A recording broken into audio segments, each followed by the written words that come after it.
तो सुबह सुबह की नमस्कार। आ चुके हैं हम फिर से अपनी सम्यक व्यायाम, सम्यक योग करने के बाद और सम्यक ध्यान करने के बाद यहाँ पर वीडियो बनाने के लिए। काफ़ी खूबसूरत नज़ारा है नेचर का, और मैं तो वो आदमी हूँ जो नेचर को नेचर ही कहता हूँ, नेचर को परमात्मा नहीं कहता। नेचर नेचर है, प्रकृति प्रकृति है, आकाश आकाश है, जो है सो सो है।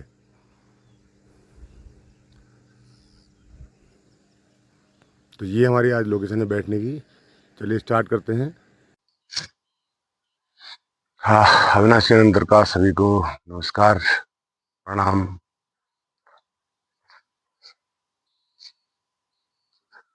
तो आज जो विषय मैं लेके आया हूँ, ज्ञान कुंजी पार्ट 2। पार्ट फर्स्ट हमने कर लिया था। पार्ट 2 का मतलब कक्षा 2। पहले हमने ये जाना कि एक ताला है जो हमारी चेतना में लगा हुआ है। अब चेतना के वैसे 3 पार्ट, 3 भाग कहे गए हैं, है ना। Subconscious mind, conscious mind, unconscious mind. पर है वो पार्ट में इसलिए उसको बांट दिया गया कि वहां तक हमारी एक्सेस नहीं है। आकाश पूरा एक है, ठीक है।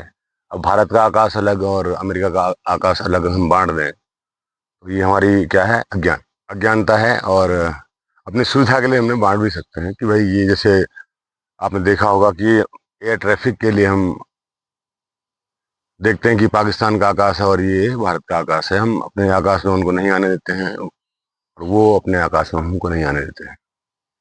इसी प्रकार से चेतना भी है। चेतना समग्र है, समस्त की समग्र है। पूरे यूनिवर्स की जो कॉन्शियसनेस है वो एक ही है। लेकिन और वही चेतना हमारे भीतर भी मौजूद है, वही चेतना पौधों में मौजूद है, वही चेतना एक निर्जीव में भी मौजूद है। चेतना वही है। तो अब हमने ये जानना है कि मन जो है हमको किस प्रकार से सुखी और दुखी करता है। मन का हमारे जीवन में कितना बड़ा रोल है, और इसी मन के कारण सारी जो गतिविधियां चल रही हैं, जो भी मोशन हो रहा है, जो भी गतियां हो रही हैं, इस मन की वजह से हो रही है।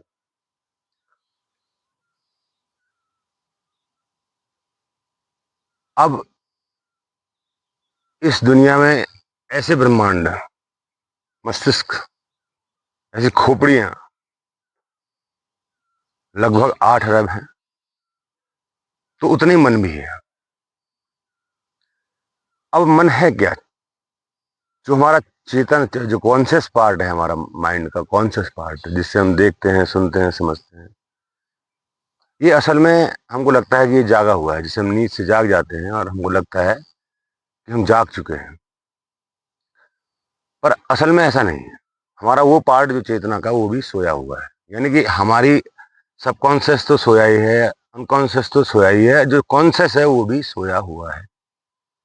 हम कभी भी पूरे कॉन्शियस होते ही नहीं, आधे अधूरे होते हैं। तो काम चलाओ भर के लिए जो हमारा कॉन्शियस पार्ट है वो भी हमारा लगभग एक बार नशे में रहता है, बेहोशी में रहता है, अर्धनिद्रा की अवस्था में रहता है, कि कुछ उठा हुआ, कुछ सोया हुआ। जैसे आप अचानक उठे सुबह सपना देखकर, तो आपको थोड़ी देर समझ में ही नहीं आता है कि उठ गया हूँ और सपना था कि सच था। थोड़ा देर लगती है आपको इस संसार में आने में। कुछ सपने ऐसे होते हैं, एक बार मेरे साथ हुआ था, मैं बताऊँ आपको। बहुत पुरानी बात है। और चिट्ठी आती है मुझे सपने में, और उस सपने में चिट्ठी को मैं कहीं रख देता हूँ, और मैं उसको उठने के बाद 12 बजे 1 बजे का टाइम रहा होगा, उठने के बाद उस चिट्ठी को उस कमरे में खोज रहा हूँ रियल में।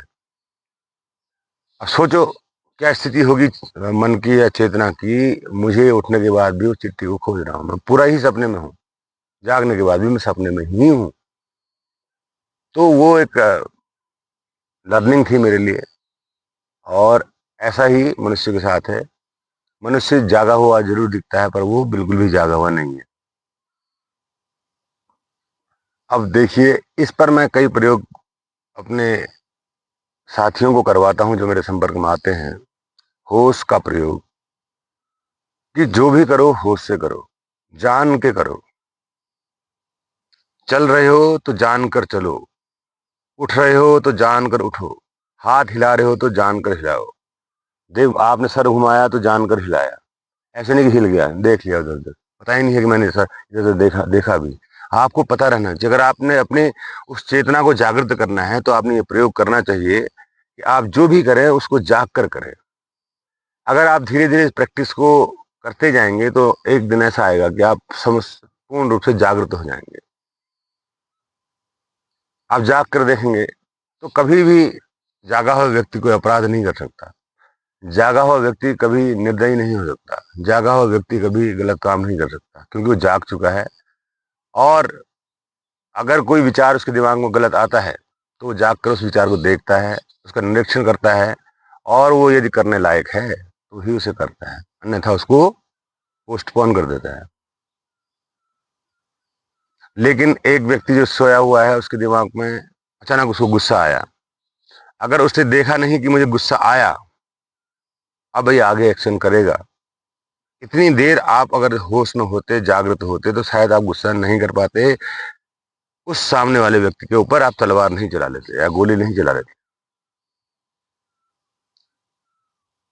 तो मूल में क्या है, हमारा चेतन, जो हमारा चैतन्य है, कॉन्शियसनेस है, वो नशे में है, नशे में, बिल्कुल ही नशे में है। मैं तो सभी को देखता हूँ, सब नशे में है। तो मुझे तो अमिताभ बच्चन का गाना याद आता है, नशा शराब में होता तो नाचती बोतल, मैं कदे झूमते पैमानों में होती हलचल। नशे में कौन नहीं है मुझे बताओ जरा, किसे है होश मेरे सामने तो लाओ जरा। खिली खिली हुई सुबह पे है शबनम का नशा, किसी को अपनी मोहब्बत की रवानी का नशा। नशा है सब पे मगर रंग नशे का है जुदा, लोग कहते हैं मैं शराबी हूँ। अच्छा गाना है, बहुत आध्यात्मिक गाना है, बहुत ज्ञान देने वाला गाना है। अगर कोई समझे तो नशा है सबको। अब नशा अगर आपको है तो क्या आप होश में रहेंगे? अगर आप शराब पी लेते हैं, और शराब पीने अधिक मात्रा में, कम मात्रा में मैं नहीं कह रहा हूँ, अधिक मात्रा में, अधिक मात्रा में आप शराब पी लेते हैं, तो फिर आपको कहाँ हो सकता है कि मैं कब घर पहुंचा, कब मैंने किससे क्या कहा, कब कब मैं किससे लड़ गया, कब किससे मैं झगड़ गया। क्योंकि एक तो वैसे ही बेहोश हो, पहले ही से बेहोश हो, फिर दोबारा से शराब ने आपको और बेहोश कर दिया, फिर तो हो गया कहानी खत्म। तो इसीलिए होश का अभ्यास बहुत जरूरी है पूरी मनुष्य जाति के लिए। अगर आप होश से चलेंगे तो आप प्रेम भी करेंगे तो होशपूर्वक करेंगे, आप काम क्रीड़ा भी करेंगे तो होशपूर्वक करेंगे। आप किसी स्त्री को, पर स्त्री को, अगर आपके अंदर कोई वासना आ रही है, उसके आप होशपूर्वक देख पाएंगे कि हाँ मेरे अंदर एक वासना आ रही है। तो क्यों आ रही है, क्या कमी है, जबकि मेरे घर में मेरी पत्नी है, उसके बावजूद भी पर स्त्री के प्रति मेरे मन में वासना क्यों आ रही है? आप उसकी खोज में जाएंगे फिर, क्यों आपको अट्रैक्टिव लग रही है। जबकि देह के मामले में अगर देखा जाए तो सब पत्नी, सब स्त्रियों की देह गर्दन के नीचे एक सी होती है। और चेहरे की जहां तक बात है तो चेहरा कोई इतना बहुत बड़ी चीज नहीं है, काउंट नहीं करता है। दिल से अगर आप अपनी पत्नी से प्रेम करते हैं, खैर करता कोई नहीं है, फिर भी अगर माना करते भी हैं, तो आपका फिर पर स्त्री के प्रति जो मन जा रहा है, तो क्यों जा रहा है? व्यभिचारी आप क्यों बन रहे हैं? आप पत्नीव्रता पति क्यों नहीं बन पा रहे हैं? आप पतिव्रता पत्नी क्यों नहीं बन पा रही है? आपका मन, आपका मन आपको गलत सूचनाएं दे रहा है। आपको सूचना दे रहा है कि नहीं, वहां ज्यादा आनंद आए, मेरे पत्नी से आनंद ज्यादा वहां आएगा। अरे आपने यही तो सोचा था पहले भी कि ये जो लड़की है जिसको मैं पसंद कर रहा हूँ, इतनी खूबसूरत लड़की है, इसमें तो इसको अगर मैं पालूं तो मैं जहां पालूं, उसको उस जहां को पाने के बाद भी फिर दोबारा से आपका मन भटक रहा है दूसरी तरफ। इसका मतलब गलत सूचना, बेहोश चेतना आपको सूचना दे रही है, एक शराबी आपको सूचना दे रहा है। इस मन को आप शराबी मान लीजिए, एक धुत शराबी आपको सूचना दे रहा है और आप उसके हिसाब से काम कर रहे हैं। वैसे कई लोग शराब से बहुत नफरत करते होंगे, लेकिन मैं बता दूं कि जो नफरत करते हैं वो अपने इस चैतन्य को चेक करें तो कहीं ज्यादा नशे में वो लोग रहते हैं। किसी को अपनी पूजा पाठ का अहंकार है, किसी को अपने सदाचार का अहंकार है, मतलब नशा है, किसी को अपने दान देने का नशा है, किसी को कोई नशा है, किसी को कोई नशा है, मतलब नशा ही है, बगैर नशे के कोई नहीं है।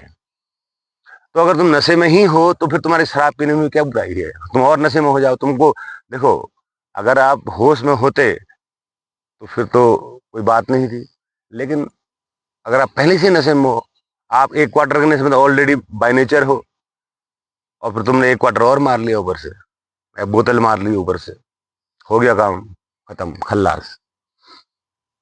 तो आपने देखा होगा जो अधिक लोग दारू पीते हैं, शराब पीते हैं, मदिरा पीते हैं, तो वो अपराध भी उतना ही ज्यादा करते हैं। जो भी जितने भी अपराध हुए हैं वो शराब पीकर ही अपराध होते हैं। ठीक है, मैं तो ये कहता हूं कि शराब पीने का अधिकार केवल उसी व्यक्ति को है जो पूर्ण होश में है। वो अपने जो है स्वास्थ्य के लिए या हल्की थोड़ा मात्रा में पी सकता है, वो भी एक लिमिटेड मात्रा में। और वो जो पूर्ण होश में है, जो जिसको जो पहले से होश में है, उसको शराब बेहोश नहीं कर सकती। फिर आपने एक किस्सा सुना होगा, उन्होंने कई बार इस किस्से को कहा कि नीम करोली महाराज जो थे, एक बार अंग्रेज उनके पास आया और उनको चेक किया उसने, तो उन्होंने कहा कि मुझे नशा नहीं होता है। तो उन्होंने पूरा 5 लीटर शराब उनके सामने रख दी, और वो 5 लीटर बिना पानी मिलाए एक ही बार पी गए और खड़े रहे। क्यों? जागृत व्यक्ति थे, जागृत व्यक्ति थे वो। तो उनको नशा कैसे हो सकता है? क्योंकि आपके जो माइंड का जो केमिकल स्ट्रक्चर है ना, वो होश में जैसे आप आ जाते हो ना, वो पूरा चेंज हो जाता है। आपको जो न्यूरॉन आपके हैं वो जो है पूरे ही बदल जाते हैं। जब आप ध्यान करते हैं तो आपका पूरा न्यूरेटिक सिस्टम, आपका ये जो माइंड का है वो पूरा ही बदल जाता है। अगर मैं यहाँ पर मैं इस सुंदर वातावरण में 1 घंटा बैठ जाऊं मौन होकर, निर्विचार होकर, तो मेरे मन की जो हीलिंग होगी वो कितनी अच्छी होगी, सोचिए जरा। सॉरी, मेरी माइंड की हीलिंग कितनी अच्छी होगी, और तरोताजा हो जाएंगी मेरी सारा सिस्टम, जो कि मैं करके आ चुका हूं अपने घर में, यहाँ भी करूंगा मैं थोड़ी देर और। तो कहने का मतलब है आपकी दिनचर्या, अब जैसे मेरी दिनचर्या शुरू कब हो रही है? 4 बजे हो रही है। 4 बजे उठा, हाथ मुंह धोया मैंने, उसके बाद मैं मौन में बैठ गया, ध्यान में नहीं, मौन में। तो मौन में बैठने के बाद सब कुछ मौन हो गया। इसको मैं कहता हूँ स्टेप 1, स्टैच्यू। बच्चों से भी कहता हूँ, क्लास में जब जाता हूँ पढ़ाता हूँ बच्चों को, तो क्लास में जाते हैं मैं कहता हूँ स्टैंड अप होते हैं, वो विश करते हैं, उसके बाद कहता हूँ स्टैच्यू, और उनको मैं 2-3 मिनट के लिए स्टैच्यू कर देता हूँ। अब स्टैच्यू का मतलब मैंने उनको पहले बता रखा है, स्टैच्यू का मतलब मूर्ति न कुछ सोचती है, न विचारती है, न सुनती है। मैंने कहा बस स्टैच्यू। स्टैच्यू का मतलब खाली आकाश। अपने मन को बना लो खाली आकाश। तो जब खाली आकाश आपका मन बन जाएगा तो फिर ये सुख, ये दुख, ये अच्छा, ये बुरा, ये छोटा, ये बड़ा, ईर्ष्या, ये राग, ये द्वेष, ये तुलना, मैं बड़ा, मैं अमीर, मैं ज्यादा पैसे कमाने वाला, ये जो व्यर्थ की भाग दौड़ में लगे हो ना, तुम सब बंद हो जाएगी। मेरी हो गई। मैं चाहता तो, मुझसे कई लोगों ने कहा जब मैं 21 साल का था, जब मेरा पुनर्जन्म हुआ था, कि मैं दिल्ली गया था उसके बाद, तो मुझसे कहा कि अविनाशी जी आप यहाँ आइए और प्रवचन करिए, और आप बहुत अच्छा बोलते हैं और बहुत अच्छा ज्ञान आपको है, और आपके कितने भक्त हो जाएंगे और कितना आप धनपति हो जाएंगे और ये सब। मैंने भैया माफ करो, ये हमें नहीं चाहिए, हमें नहीं चाहिए, हमें भीड़ नहीं चाहिए, हमें ओशो नहीं बनना है, हमें आचार्य प्रशांत नहीं बनना है, हमें आईआईटी बाबा नहीं बनना है, हमें तथाकथित जो गुरु चल रहे हैं वो नहीं बनना है। अब तुमको यूट्यूब में वीडियो क्यों बना रहा हूं? मैं सिर्फ इसलिए बना रहा हूं वीडियो मैं इस चैनल का कोई भी प्रचार नहीं करता हूँ, कभी भी कोई प्रचार नहीं करता हूँ। कुछ चुनिंदा लोगों को मैं शेयर करता हूँ जरूर, जो इस के में रुचि रखते हैं और जो मेरे संपर्क में हैं। बाकी मुझे दुनिया का ठेका नहीं मेरा, ठीक है। तो दुनिया का ठेका नहीं है, दुनिया के ठेकेदार तो बहुत हैं। आचार्य रजनीश इतने बड़े ठेकेदार, और बुद्ध इतने बड़े ठेकेदार हैं, रामकृष्ण परमहंस कबीर, कितने ठेकेदार संसार में आए जिन्होंने ठेका लिया समाज को सुधारने का, और समाज आज वैसा का वैसा ही है जैसा था, बल्कि और विभत्स हो गया है। तो ये ठेका बेकार है भाई। ऐसी जगह खेती करनी ही क्यों जहां कुछ उगे ही ना, ऐसी जमीन में खेती करनी ही क्यों जो बंजर की बंजर ही रह जाए। रेगिस्तान में अगर मैं बीज बोने लगूँ ना, तो मुझ जैसा मूर्ख कौन होगा। और इन लोगों ने रेगिस्तान में ही बीज बोए। हाँ, कोई एक आधा उग गया होगा गलती से, कहीं सही जगह पड़ गया होगा नमी में, है ना। तो अब एक आधा बीज तो वैसे भी उग ही जाता है मुझ जैसा, है ना। वो तो कभी भी उग सकता है, कहीं भी उग सकता है। तो in whole I would like to say all of you कि just hold your mind and try to be statue once in a day for 1 hour, 2 hour, 3 hour, 4 hour, 5 hour, 10 minute, 5 minute, 1 minute। एक ही minute से start करिए। आप कभी अचानक चल रहे हैं, आप खुद को स्टेच्यू बोल दीजिए।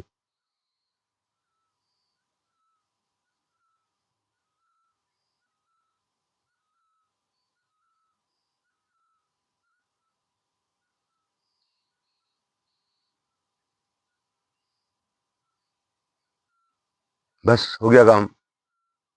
अब ये जब 1 मिनट के स्टेच्यू में जो आपको आनंद आएगा, आपको लगेगा यार वाकई में स्टेच्यू में बड़ा आनंद है। सब खो दिया ना आपने। आप 1 मिनट के लिए आपने वाकई में अपने आप को, आपको अपना सब कुछ जीरो कर दिया, एब्सोल्यूट जीरो। शुरू में दिक्कत आएगी, आप स्टेच्यू नहीं बन पाएंगे, बॉडी बन जाएगी लेकिन ये नहीं बन पाएगा।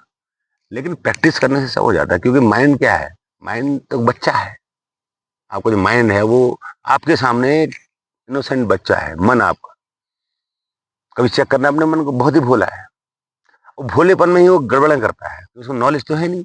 उसकी नॉलेज, सोर्स ऑफ नॉलेज क्या है, समाज, सोसाइटी, इधर से उधर से उसने सारा कलेक्शन यहाँ डाला, उसके बाद अप्लाई करना शुरू कर दिया। अब सबका सोर्स अलग अलग है, अलग अलग इंफॉर्मेशन उनको मिलती है, अलग अलग मिलती हैं। अब जैसे इस संसार में अध्यात्म कुछ होता भी है करके कईयों को पता ही नहीं होगा, कईयों को पता नहीं होगा। स्वयं का अध्ययन, अध्यात्म का मतलब ये नहीं है तो भगवान भगवान कुछ नहीं, स्वयं का अध्ययन, अध्यात्म, आत्म का अध्ययन, आत्म में आप स्वयं। अब लेकिन जब भाई साहब मैंने, ये समझ लीजिए कि मैंने जब ग्रंथों का अध्ययन किया स्टार्टिंग में, बिफोर 21 ईयर, सारी बुक्सें पढ़ ली थी मैंने धर्म शास्त्रों की। तो मैं बड़ा कंफ्यूजन में पड़ गया। मैंने कहा ये जो भगवत गीता कुछ और कहती है कि, एक जगह कहती है कि मैं भगवान हूँ, एक जगह कहती है कि भगवान कल्पना से परे है, समझ से परे है, आदि है, अनंत है। एक जगह कुछ कहती है, उपनिषद कुछ कहता है कि मैं ब्रह्म हूँ, हम ब्रह्मस्मि, ब्रह्म ही सबसे बड़ा। एक फिर पुराण कहता है विष्णु, वो जो है विष्णु भगवान तो वहाँ लेटे हुए हैं क्षीर सागर में, बैकुंठ लोग है वहाँ, कई लोग, इतने लोग के 7 लोग हैं, है? ये, और तुम्हारा फिर वहाँ एडम ईव कुछ और बोलते हैं, वो पाप का फल खा ले रहे हैं, है ना। तो मैं बड़े धर्म संकट में फंस गया था एक बार बचपन में। मैंने कहना क्या चाह रहे हैं ये लोग। फिर जाके जब मैंने ओशो को सुना तो मैं और धर्म संकट में फंस गया। ये आदमी कहता है अहंकार त्याग दो, और फिर कहता है अहंकार के बिना कुछ हो नहीं सकता, आप कुछ भी नहीं कर सकते। तो इस आदमी की एक बात मुझे पसंद आई, उसने कहा कि मेरी बातों को तुम सीरियसली मत लेना, मैं तो सिर्फ एक काम कर रहा हूं, तुम्हारे दिमाग में जो ज्ञान पहले जो भरा पड़ा है उसको मैं खाली कर रहा हूं बस, है ना। मैंने ये बंदे ने बात सही कही, एंड फाइनली मतलब मुझे समझ में आया कि हाँ, बंदे का जो इन होल बात है क्या है। वही आदमी परमात्मा नहीं है कहते जा, और वो फिर परमात्मा परमात्मा चिल्लाते रहेगा। तो इसीलिए मैंने पहले ही कह दिया, साफ साफ शब्दों में पहले ही कह दे रहा हूँ, गौतम बुद्ध की तरह। वो गौतम बुद्ध ने कहने की हिम्मत भी नहीं की, मैं साफ साफ कह दे रहा हूँ कि परमात्मा जैसी कोई चीज नहीं होती है। अब होता क्या है भी बता दिया था मैंने, कहा स्व, स्व, सेल्फ। यहां का एक एक गॉड पार्टिकल जो तुमने खोज रखा है, लास्ट पार्टिकल, उसको गॉड पार्टिकल कह दिया, फिर भी गॉड घुसा दिया तुमने। वो जो पार्टिकल है, बोसॉन फील्ड है जो तुम्हारा, हिग्स फील्ड है, वो है जो तुमने खोज रखा है, या उसके नीचे भी तुम क्वांटम लेवल में खोज रहे हो चीजों को, सूक्ष्म से सूक्ष्म में जा रहे हो, है ना। तो वो स्व है, स्व, सेल्फ है, वो जो वहां पर सब कुछ सेल्फ चल रहा है। वो उनका दिमाग भी है, उनका कॉन्शियस भी है, उनका अपना काम करने का तरीका भी है, उनका सब कुछ, इन्हीं पार्टिकल्स का सब, उनका सब कुछ है। They have all power. अब तुम सोचो, जब एक तुम्हारे नाभिक के अंदर परमाणु बम छुपा पड़ा है इतना बड़ा, तो क्या नहीं छुपा होगा उन छोटे छोटे पार्टिकल्स के अंदर। बहुत सारा नॉलेज है, बहुत सारी कॉन्शियस लेवल है। पानी में जापान के एक वैज्ञानिक हैं, उनका नाम तो मैं नहीं याद रखता हूँ, मैं किसी का भी नाम याद नहीं रखता, मतलब हैं वैज्ञानिक एक। तो उन्होंने पानी में प्रयोग किया कि पानी में भी चेतना है क्या। तो उन्होंने पानी में एक प्रयोग किया, उन्होंने 4-5 डब्बों में पानी भरा और उसमें अलग अलग इमोशंस लिख दिए, खुशी, दुख, करप्शन और रेप और पता नहीं क्या क्या लेबल लगा दिए उनमें, ठीक है, पानी के ऊपर लेबल लगा दिए। अब उन पानी के लेबल को उन्होंने फ्रिज में रख दिया, फ्रिज में रख दिया। जब जम गए और जमने के बाद जो उनके, फिर उनने वो पैटर्न्स को, जो वाटर, जो बर्फ बनी थी उसके वाटर का जो पैटर्न देखा ना, वो अद्भुत था। जहां आपने अच्छी बात लिखी थी उसके पैटर्न बहुत खूबसूरत बने हुए थे, और जहां आपने भद्दी बात लिखी थी उसके पैटर्न भी भद्दे बने हुए थे, है ना। तो ये प्रयोग तो किया है, आप सर्च कर लेना कभी। तो कहने का मतलब, तो चेतना हर जगह मौजूद है, यानी कि चेतना मौजूद है, कॉन्शियसनेस मौजूद है, वही कॉन्शियसनेस हम हैं, वही कॉन्शियसनेस सब है। लेकिन अब बेहोशी क्यों आ जाती है, एक प्रश्न उठता है कि मन हमारा बेहोश क्यों हो जाता है। इसका कारण है हमारी इंद्रियां। क्योंकि आप देख पाते होंगे कि बहुत सारे जो जानवर हैं, बहुत सारे सूक्ष्म जो जीव जगत में, उनके पास अलग अलग प्रकार की पावर हैं, सुपर पावर्स। एक कीड़ा है, उसका नाम मुझे ध्यान नहीं आ रहा अभी, वो जो है ऐसा कीड़ा है, वो स्पेस में भी जी लेता है। वैसे तो उसकी उम्र 20-22 साल है, और लेकिन वो किसी भी परिस्थिति में जी लेता है, इसी पृथ्वी में रहता है। और वैज्ञानिक ये कहते हैं कि ये इस धरती का कीड़ा हो ही नहीं सकता, बहुत छोटा होता है वो। तो किसी भी टेम्परेचर में, किसी भी उबाल लो उसको तब भी जी लेगा, ठंडे में जी लेगा, स्पेस में बिना ऑक्सीजन के जी लेगा। तो चेतना के लिए कोई ये सब चीजें जरूरी नहीं होती। चेतना स्वयं में परिपूर्ण है ना, कॉन्शियस जो है वो स्वयं में परिपूर्ण है। उसको, ये तो सब बाहरी हमारा बॉडी बन गई, हम एक प्रकार के प्राणी क्रीचर हैं, ऐसा हमारा यहाँ स्ट्रक्चर बन गया, यहाँ के वातावरण के हिसाब से। अगर यही कोई दूसरा प्लेनेट होता, वहां का वातावरण कोई दूसरा होता, तो हम दूसरे टाइप के क्रीचर होते, क्योंकि हमारा नाक, मुंह या हाथ कुछ अलग अलग होता। क्योंकि वहाँ ये जो रचना होती है ना, रचना होती है, समझ लो लैटिस होता है, एक जाल की तरह। हर एक चीज एक दूसरे से जुड़ी हुई रहती है, तो उसके हिसाब से ही ये जो शकल फकल सब बनती है, पूरे पृथ्वी के एनवायरनमेंट और ये पूरा वातावरण देखते हुए यहाँ पर क्रीचर पैदा होते हैं। और जो प्लेनेट हैं वहाँ पर अलग अलग क्रीचर पैदा होंगे। माना जहाँ पर ऑक्सीजन की जगह मेथेन होगी, हैं, और फिर भी वहाँ जीवन होगा, तो मेथेन लेने वाले आदमी के क्रीचर होंगे, वो कैसे होंगे, वो अलग, वो ऐसे तो नहीं होंगे नहीं। या जो CO2 ले रहे होंगे वो अलग टाइप के होंगे। जो माना या नाइट्रोजन या नाइट्रस ऑक्साइड लेने वाले अगर क्रीचर होंगे कहीं किसी प्लेनेट में, तो वो अलग टाइप के होंगे। तो ये वेरिएशन पैदा हुआ हमारी इंद्रियों के कारण। तभी इसीलिए शंकराचार्य ने जगत मिथ्या कहा है, माया, क्योंकि यहाँ एक्चुअल में कुछ सच नहीं है ना। यहाँ पर अगर आप कुछ देखें सच है, ये जो ये दिख रहा है सच है, जरूरी नहीं है सच है। ये आपको सच दिख रहा है, आपके लिए सच है, पर वो एक्चुअल में सच है।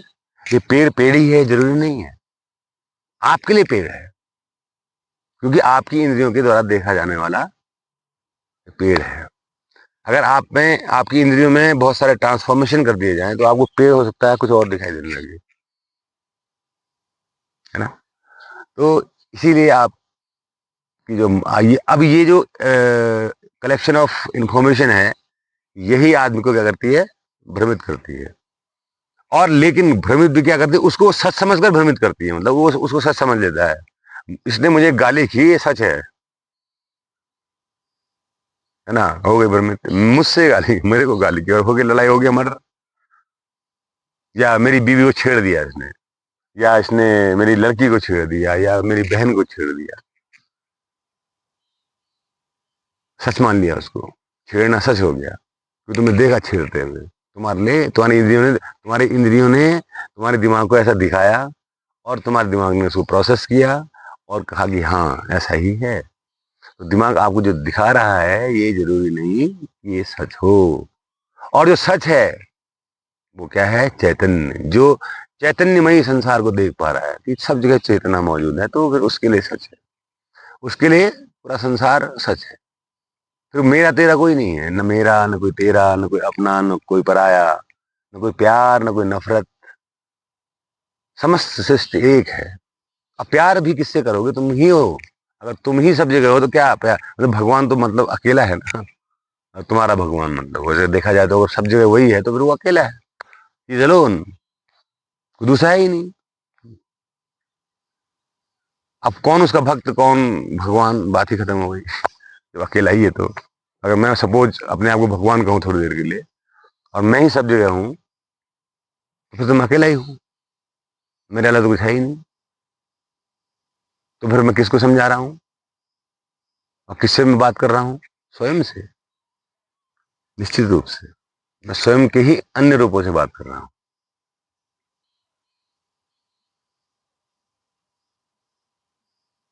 रूप अलग अलग इंद्रियों की वजह से, रूप अलग अलग इंद्रियों की वजह से है एक ही।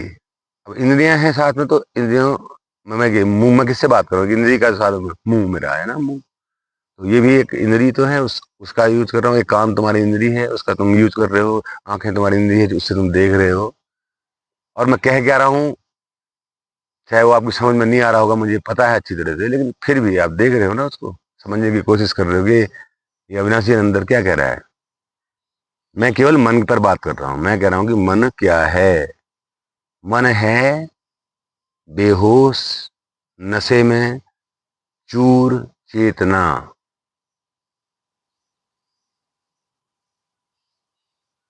तो उस नशे से मुक्त होना है तो नशा मुक्ति केंद्र आओ तुम।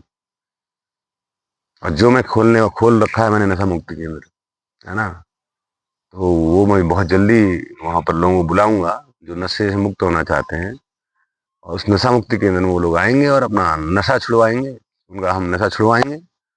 और वो फिर जाएंगे और मस्त हो जाएंगे। फिर उनको असली, एक तो ये नकली नशा है ना, फिर वो असली नशा, जैसे कहते हैं, एक है देसी ठर्रा, एक है आपको स्कॉच।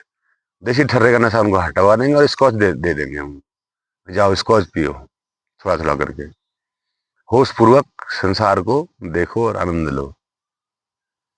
और सब में स्वयं को पाओ, सब में स्वयं को देखो, और देखने की दृष्टि ये प्राप्त करो, है ना।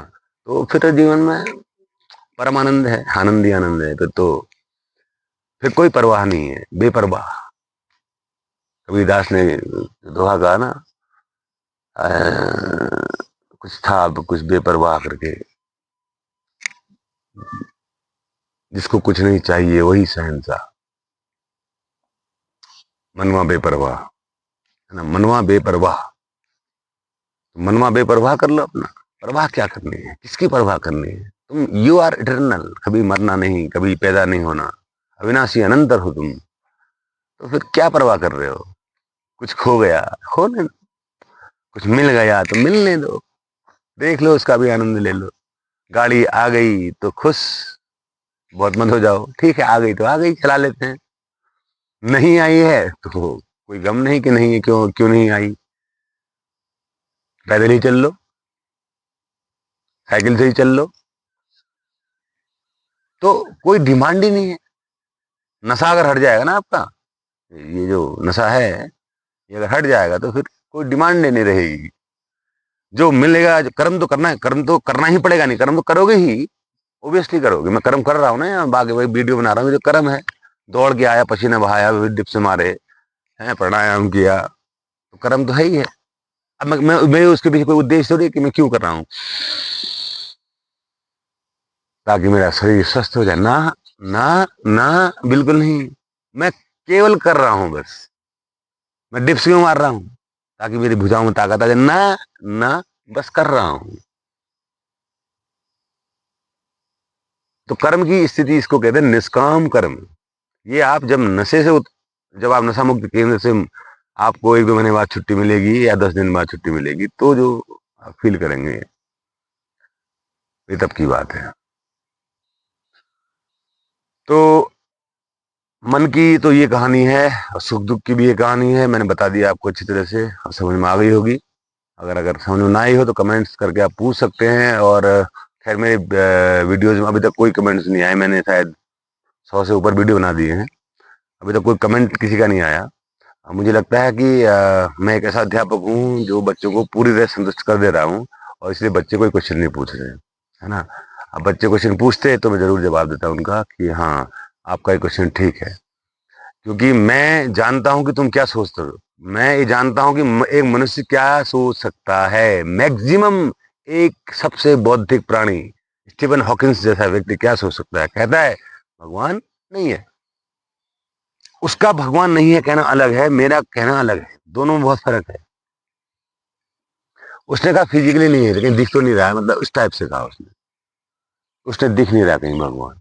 अब उसने ज्ञानेंद्रियों के बिहाफ पर कहा कि भगवान नहीं है। उसने अपने टेलीस्कोप लगाए, क्या क्या नहीं लगाया, उसने सूक्ष्मदर्शी लगाए, और देखा ही नहीं आंखों से, देखा है इन्हीं आंखों से कि भगवान नहीं है। पर मैं ऐसे नहीं कर रहा हूं भगवान नहीं है। मैं कह रहा हूं कॉन्सियसनेस है, चेतना है। लेकिन ये जो भगवान, तुमने चेतना को भगवान का नाम दे दिया तुमने ना, ये गड़बड़ कर दिया। और भगवान शब्द कहते ही तो फिर आदमी पैदा हो जाता है। आदमी, गौतम बुद्ध भगवान हैं, तो फिर बुद्ध की मूर्तियां हजारों लाखों बना दी। तुम पागलों को कौन बताएगा भगवान है ना।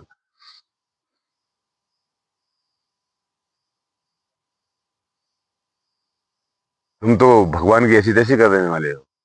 अगर भगवान यहाँ आएगा भी ना तो वो तुम्हें कभी बताएगा नहीं मैं भगवान हूँ, और तुम्हें पता भी नहीं चलने देगा कभी अगर आ भी गया। क्योंकि तुम क्या करते हो, उसको पूजने लग जाते हो। उसको फॉलो करने की बजाय, उसके विचारों को फॉलो करने की बजाय उसको तुम इज्जत देने लग जाते हो, और सारा तुम्हारी एनर्जी इज्जत देने में चली जाती है। वो चरणों को जैसे वो होते हैं, बिल्कुल, हे प्रभु जो हो आप ही। अरे भाई तू भी तो है, तो अपने आप क्यों बोल रहा है। मैं अगर उस के टाइम पे होता तो मैं तो कभी, मैं तो कुछ नहीं। मैं ओशो को मैंने लगभग सब किताबें पढ़ी हैं, और मैंने कभी न उनके आश्रम में गया, ना कभी मैंने उनका संन्यास किया, कभी न मैंने उनकी माला पहनी। मैं प्रेम रावत जी के आश्रम में गया, कभी मैंने उनके सत्संग, कभी उनका जो एक ट्रेडिशनल चलता है, सेवा सेवा क्या होता है, सेवा सत्संग भजन, वो सब कुछ नहीं, है ना। मैंने जितने भी गुरुओं को सुना, मैंने सुना बस। मैंने ठीक है भाई, तुम्हारी भी सुन ली हमने, ठीक कह रहे हो। लेकिन मैंने कहा तुम्हारी सुन ली, हमको उस बात समझ में आ गई है कि नशे से मुक्त होना है। अब नशे से मुक्त मैं खुद नहीं हुआ, पर वो जो अस्तित्व है उसने ही कर दिया। कुछ घटनाएं ऐसी जीवन में घटी, बचपन से खोज तो थी, ऐसा नहीं है कि खोज नहीं थी। पढ़ते भी थे, सुनते भी थे, बचपन से ही खोज थी। भगवान की खोज थी पहले, बहुत समय तक रही भगवान की खोज। जब भगवान से दिल उठ गया तो फिर मैंने भगवान को जो गालियां करी हैं शमशान घाट में जाके, शायद भगवान अगर कहीं सच में होता होगा, वो भी इस कान जो है, कान से जो है खून निकल आया होगा, है ना। तो मार दिया मैंने उस दिन भगवान को, हमेशा के लिए, फॉर एवर। और उसको गाली की जो भड़ास थी मेरे अंदर, वो मैंने गाली करने के बाद मैं कभी आज तक किसी मनुष्य को गाली नहीं की। आज तक कभी मनुष्य को गाली नहीं, तू तक नहीं कहा, लेकिन मैंने भगवान को वो गालियां की हैं जो गालियां अकल्पनीय है मेरे लिए भी करना।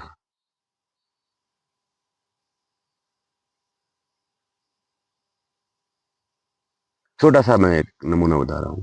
मैंने कहा अंधा है तू, डॉट डॉट डॉट, ये है तेरा संसार, डॉट डॉट डॉट, ये है तेरी व्यवस्था, डॉट डॉट डॉट। कहीं खुजली वाला कुत्ता बेचारा परेशान है, कहीं बकरियां कट रही हैं, कहीं गाय निर्दोष कट रही हैं, कहीं कुछ हो रहा है, कहीं कुछ हो रहा है। तो ऐसा है, ये तेरा राज्य, इट्स योर रेन।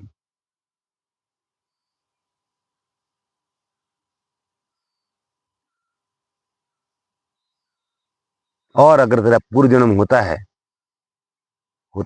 मैं मानता हूं होता है, लेकिन या तो उसको याद दिला कि हाँ तूने ये पाप के किए थे, तब तू ये पाप भुगत रहा है, इसको मेमोराइज करा। नहीं तो क्या है, उसको याद कुछ है नहीं मैंने क्या किया था, बेचारा खाली पीटे जा रहा है, पीले जा रहा है। खासकर जानवरों को देखकर, जो अत्याचार जानवरों पर, गायों पर, बकरियों पर, मुर्गियों पर, निर्दोष मुर्गियों को काटा जाता है, निर्दोष बकरियों को काटा जाता है, निर्दोष गायों को काटा जाता है, मेरी आत्मा और रूह कांप जाती है। तो इसीलिए मेरा झगड़ा हो गया भगवान से, बहुत तगड़ा वाला, बहुत तगड़ा वाला झगड़ा, और अब झगड़ा बरकरार है। अब कोई भगवान होगा तो आएगा मेरे पास, मैं तो खुलेआम उसको चैलेंज कर रहा हूं, तो मेरे पास आ, if you are there then come to me, वरना कुछ नहीं है। कॉन्शियसनेस है, चेतना है, चैतन्य हूं मैं, अविनाशी अनंतर हूं, और समझ पा रहा हूं कि मैं हूं, और किसी भगवान की मुझे कोई जरूरत नहीं। और मुझे ठेका नहीं है संसार का, मैंने छोड़ दिया है, क्योंकि छोड़ दो, तुम क्या कर सकते हो? अगर गायें कट रही हैं तो तुम क्या कर सकते हो? मैं क्या कर सकता हूँ? एक मुहिम छेड़ूंगा, गायें नहीं कटनी चाहिए करके, किन्होंने छेड़ी, क्या कटना बंद हुई? बकरियां कटनी बंद हुई, मुर्गियां कटना बंद हुई।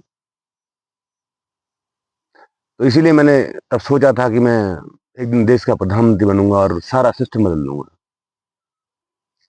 लेकिन जैसे ही मैं राजनीति के दरवाजे के अंदर घुसा, तो वहां इतनी बदबू थी, इतना वैचारिक जो है, लोग जो इतने गंदे लोग थे, मैंने कहा इनके बीच में मैं कैसे रह सकता हूँ। तो मैं एक साल वहां समय बिताने के बाद वापस आ गया। इसलिए मैंने कहा ऐसा है, फिर मैंने सोचा कि मुझे बहुत टाइम लगेगा प्रधानमंत्री बनने में,